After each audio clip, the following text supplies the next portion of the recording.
Puis en juin arriva le mariage, et un incident qui fit grande sensation. En toute fin de matinée, Flatbush nageait dans l'euphorie. Les voitures décorées pullulaient dans les rues des alentours de la vieille église hollandaise. Devant cette dernière était tendu un auvent qui allait jusqu'à la chaussée.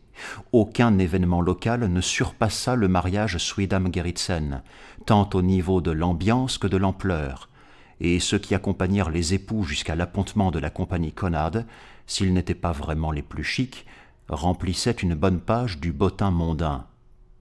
À 5 heures, on échangea les adieux, puis le paquebot s'éloigna pesamment le long de la jetée, tourna lentement le nez vers le large, se détacha de son remorqueur et se dirigea vers les espaces marins de plus en plus vastes qui conduisaient à l'ancien monde et à ses merveilles. À la nuit, le bateau avait dépassé l'avant-port. Les passagers qui s'étaient attardés sur le pont regardaient les étoiles scintiller au-dessus de l'océan immaculé. Nul ne saurait dire si ce fut le cargo ou le cri qui attira en premier l'attention. Sans doute les deux advinrent-ils simultanément, mais il est de toute façon inutile de se perdre en conjectures. Le cri provenait de la luxueuse cabine des Sweedham. Le matelot qui défonça la porte aurait peut-être pu raconter des choses effroyables s'il n'était pas devenu complètement fou. Il hurla encore plus fort que les victimes, puis courut dans tout le bateau en geignant, jusqu'à ce qu'on l'attrape pour le mettre au fer. Le docteur du bord, qui un peu plus tard entra dans la cabine et alluma la lumière, ne fut pas pris de démence. Cependant, sur le moment, il ne dit à personne ce qu'il avait vu, et ne raconta son histoire que lorsqu'il correspondit avec Malone, alors que celui-ci habitait à Chepachet. Il y avait eu meurtre, strangulation pour être précis, mais il faut préciser que la marque de griffe sur la gorge de Madame Sweedham ne pouvait avoir été laissée par la main de son mari, ni une quelconque main humaine. Par ailleurs, pendant un instant brilla sur le mur blanc un mot en lettres de feu. À en croire ce que le médecin du bord nota de mémoire après les faits, il s'agissait ni plus ni moins du mot « Lilith », tracé en caractères chaldéens terriblement évocateurs. Toutefois, tout cela disparut si vite qu'il lui parut préférable de garder l'anecdote pour lui. Quant à l'état de Sweedham, on ne put qu'interdire l'accès à sa cabine le temps de savoir que penser de l'affaire. Le docteur assura à Malone qu'il n'avait pas vu la chose. Juste avant d'allumer la lumière, il aperçut, l'espace d'une seconde, une sorte de phosphorescence au niveau du hublot ouvert, et pendant quelques instants, il lui sembla entendre au dehors, dans la nuit, le très léger écho d'un ricanement infernal. Cependant, il n'aperçut aucune forme distincte. Pour preuve de ce qu'il avance, le médecin souligne qu'il est toujours sain d'esprit.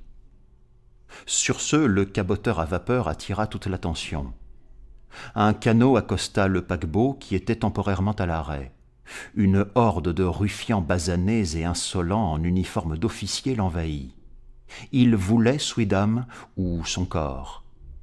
Ils étaient au courant de son voyage et bizarrement semblaient persuadés qu'il mourrait.